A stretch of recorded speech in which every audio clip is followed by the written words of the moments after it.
Dear students, Assalamu alaikum. In the last lecture, we studied about the physiological control of glomerular filtration and renal blood flow. The objectives of today's lecture are to learn about tubular reabsorption, mechanism of sodium reabsorption, and transport maxima.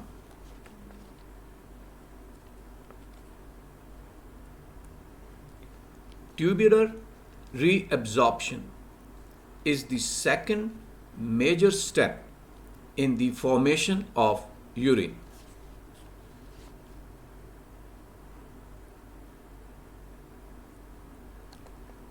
Although both glomerular filtration and tubular absorption are quantitatively large relatively to excretion, tubular reabsorption is highly selective.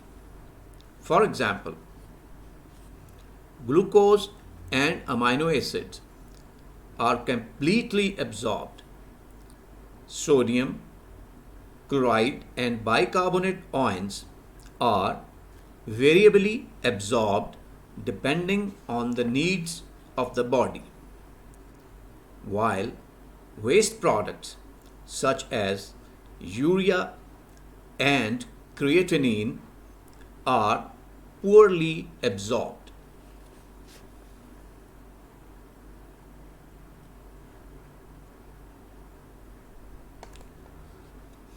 For a substance to be reabsorbed, it has to be transported across following compartments. Number 1, tubular epithelial membranes. Luminal, which is towards the lumen of the renal tubule, also called apical, and basolateral. Next compartment is the renal interstitial fluid. Then the peritubular capillary membrane, and then the blood.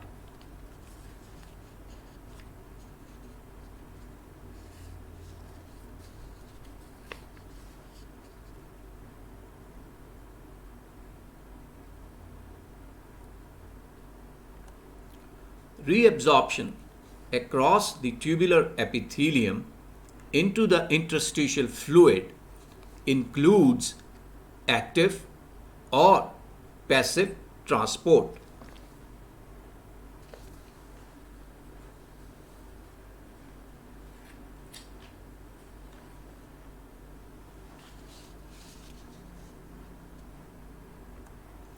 Water and solutes can be transported through, number 1, cell membranes themselves, and this is called the transcellular route, or number 2, through the spaces between the cell junctions, and this route is called paracellular route.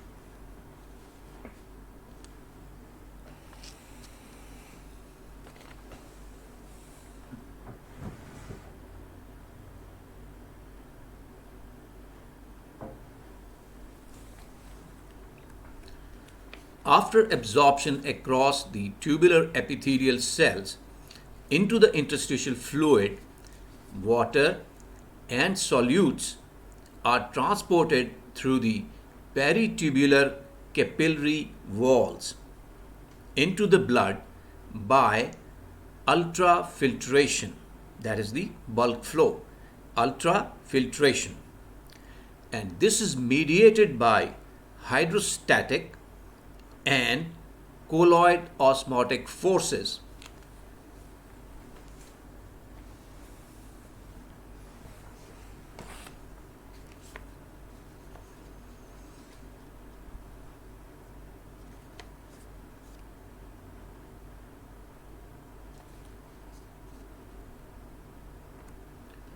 The peritubular capillaries behave like the venous ends of most other capillaries. There is a net reabsorptive force that moves the fluid and solutes from the interstitium into the blood.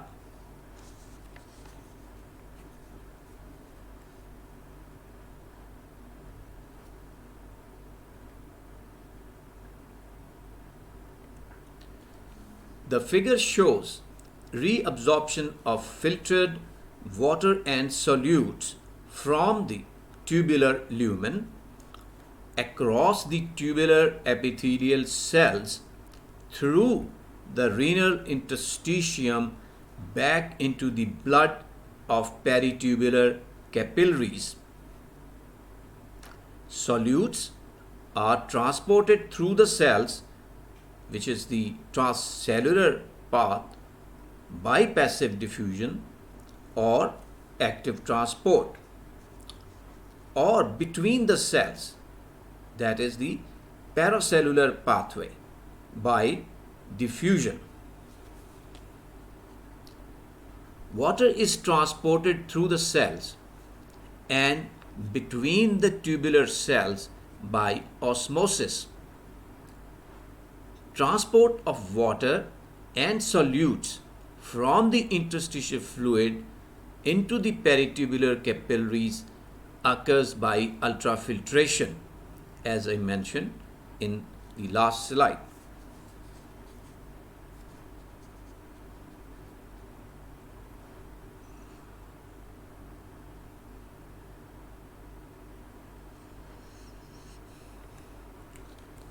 Okay, now take a look at this simple diagram.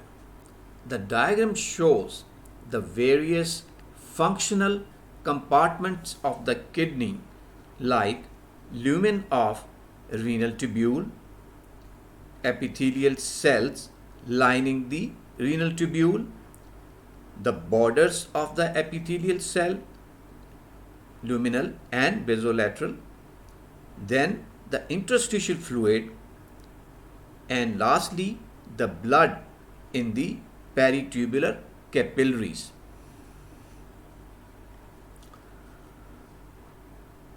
Always try to visualize these compartments as shown in the figure.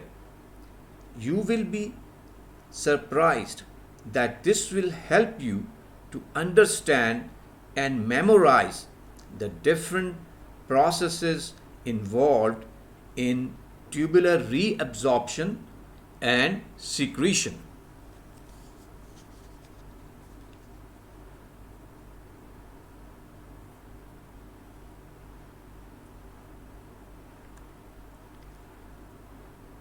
Although solutes can be reabsorbed by active or passive mechanisms by the tubule, water is always reabsorbed by osmosis.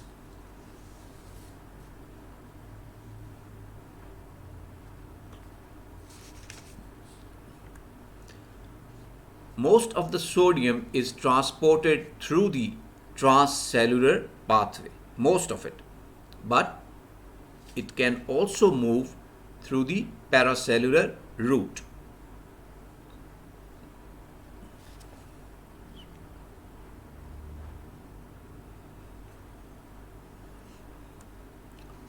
In some nephron segments, especially the proximal tubule, water is also reabsorbed across the paracellular pathway.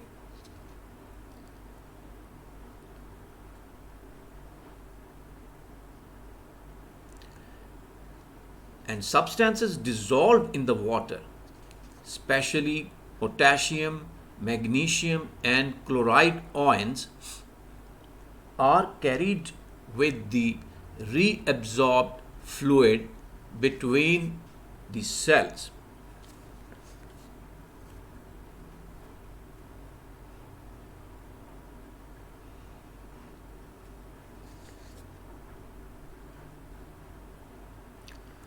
Now let us study mechanisms of tubular reabsorption.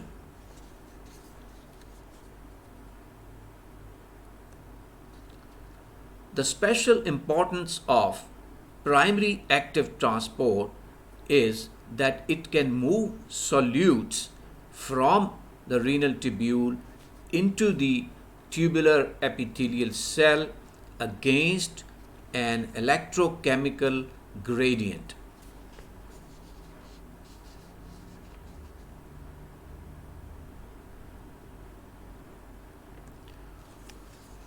The primary active transporters in the kidneys include sodium potassium ATPase, hydrogen ATPase, hydrogen potassium ATPase, calcium ATPase.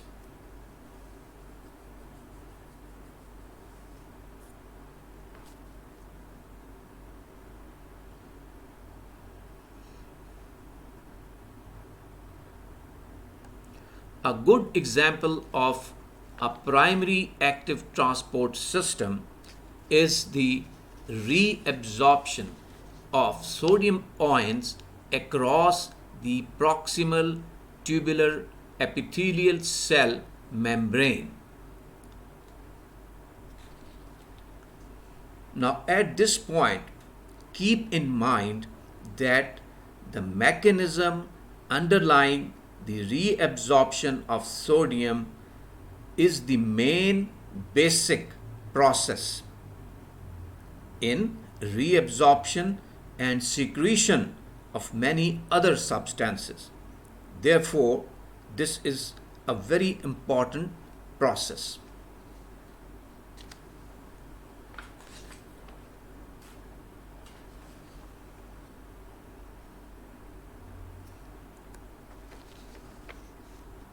The figure shows the basic mechanism for active transport of sodium through the tubular epithelial cell, showing a brush border.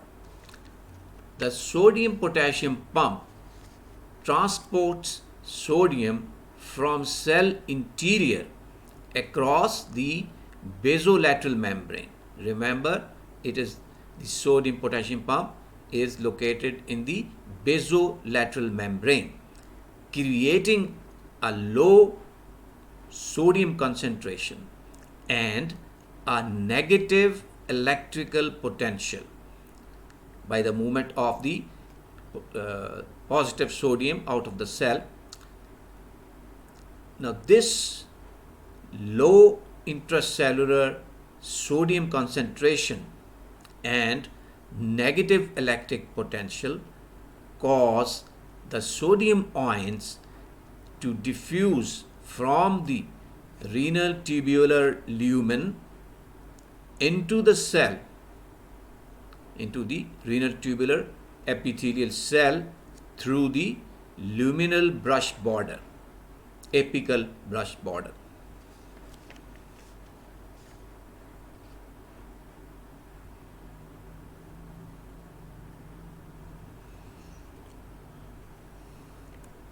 The net reabsorption of sodium ions from the tubular lumen into the blood involves at least 3 steps.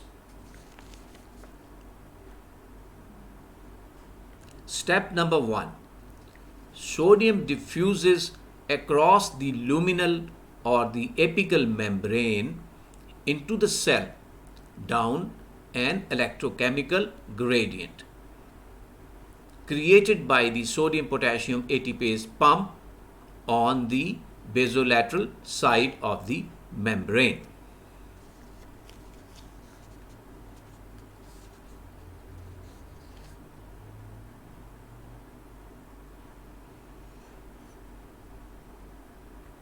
Step number 2. Sodium is transported across the basolateral membrane against an electrochemical gradient by the sodium-potassium ATPase pump.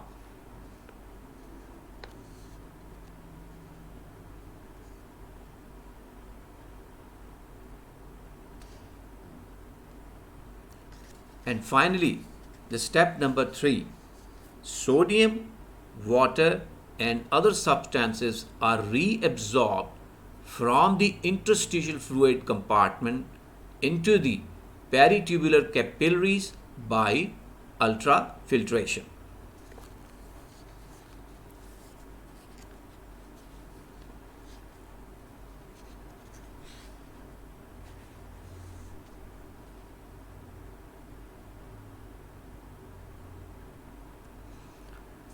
Secondary active reabsorption is another way by which substances are reabsorbed from the tubular lumen into the tubular epithelial cell.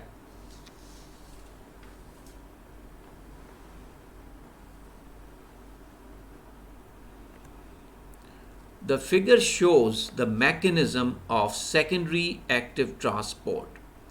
There is co-transport of sodium and amino acids along with sodium ions through the apical or the luminal side of the tubular epithelial cell membrane, followed by facilitated diffusion.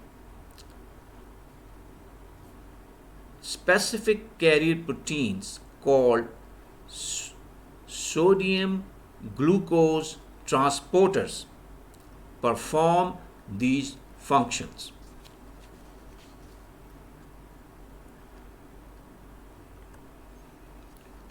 Co-transport of glucose and amino acids through the luminal side of membrane. Sodium glucose transporters SGLT1 and 2 are located on the brush border of the proximal tubular cells. SGLT2 reabsorbs 90% of the filtered glucose in S1 segment, and SGLT1 reabsorbs about 10% of the filtered glucose.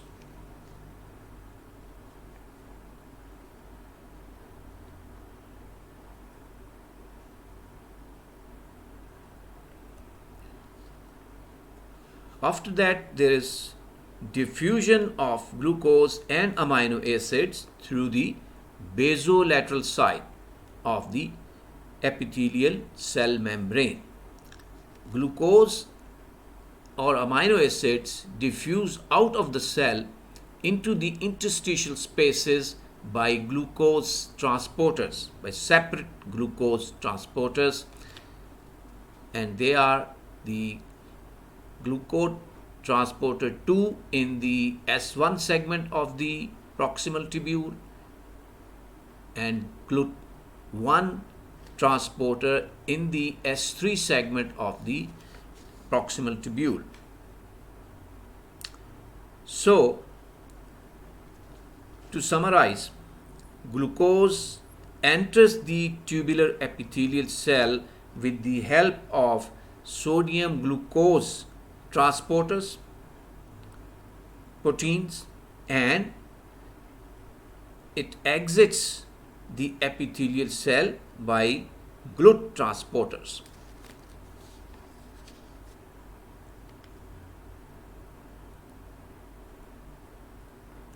Secondary active secretion.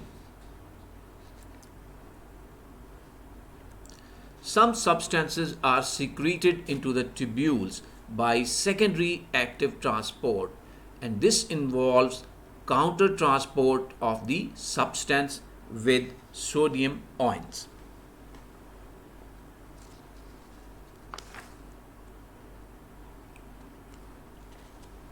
In this case, sodium entry into the cell is coupled with hydrogen exit from the cell by sodium hydrogen counter transport. This transport is mediated by a specific protein called sodium hydrogen exchanger. located in the brush border of the luminal membrane of renal tubular epithelial cell.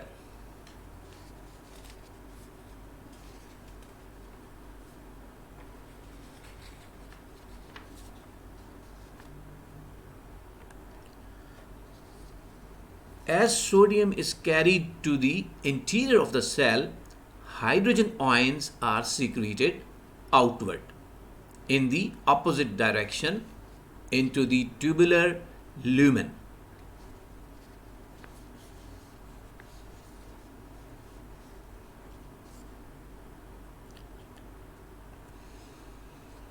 The figure shows the countertransport of hydrogen ions from the interior of the cell across the apical membrane and into the tubular lumen, while movement of sodium ions into the cell down an electrochemical gradient established by the sodium potassium pump located in the basolateral membrane, and providing the energy for transport of the hydrogen ions from inside the cell into the renal tubular lumen.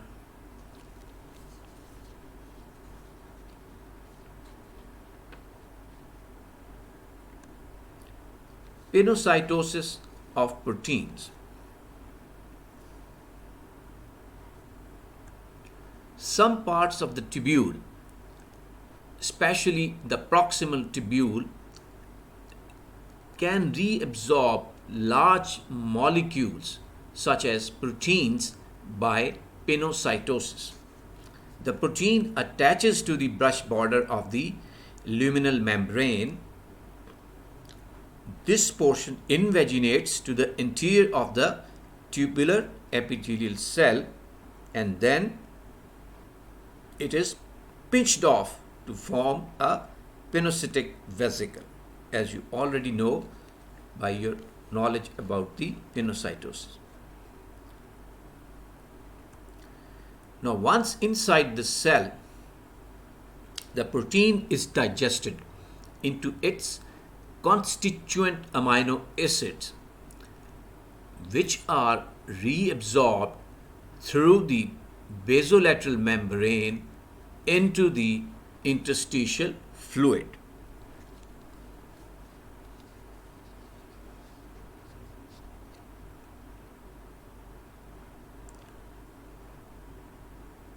Now let us study transport maximum, which is an important and an interesting concept.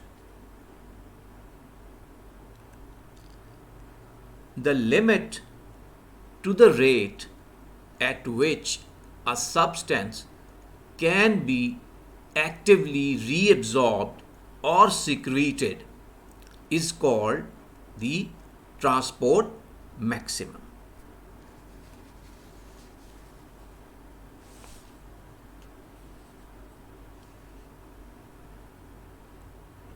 The limit is due to saturation of the specific transport systems, the carrier proteins, involved when the amount of solute exceeds the capacity of the system.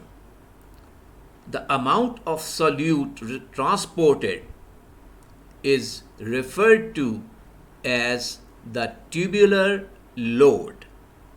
Tubular load.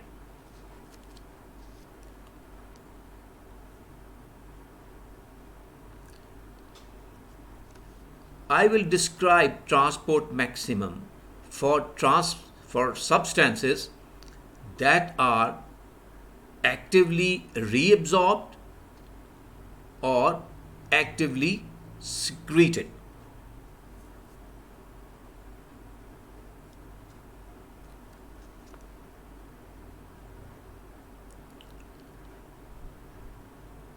The glucose transport system is a good example to study transport maximum of substances that are actively reabsorbed.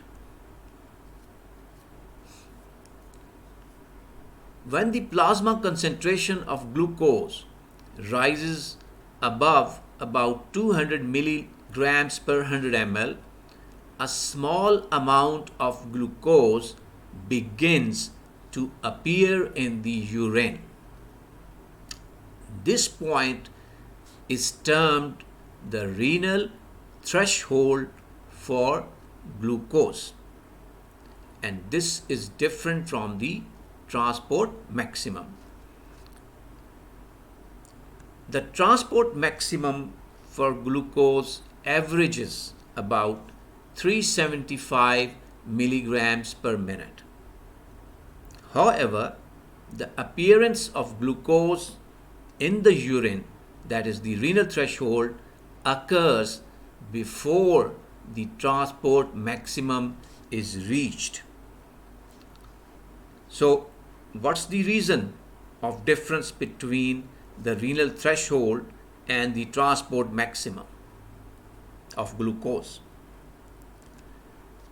The reason of difference between renal threshold and transport maximum of glucose is that not all nephrons have the same transport maximum for glucose. That is, some of the nephrons therefore begin to excrete glucose before others have reached their transport maximum.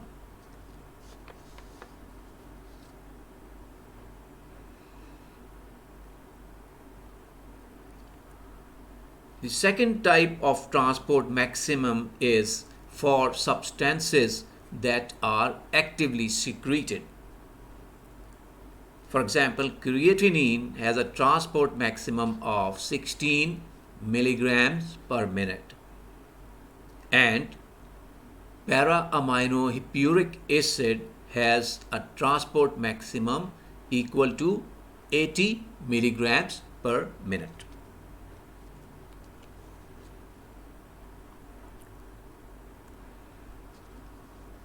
Now, some substances that are passively reabsorbed do not demonstrate a transport maximum because their rate of transport is determined by other factors. And transport of this type is referred to as gradient time transport. Gradient time transport. In gradient time transport, the rate of transport depends upon the electrochemical gradient, time that the substance is in the tubule in contact with the tubular fluid, which in turn depends on the tubular flow rate.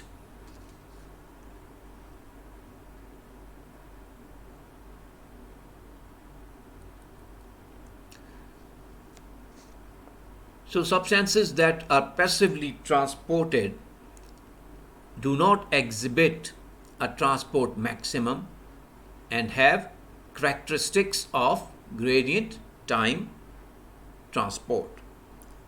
So what are these characteristics?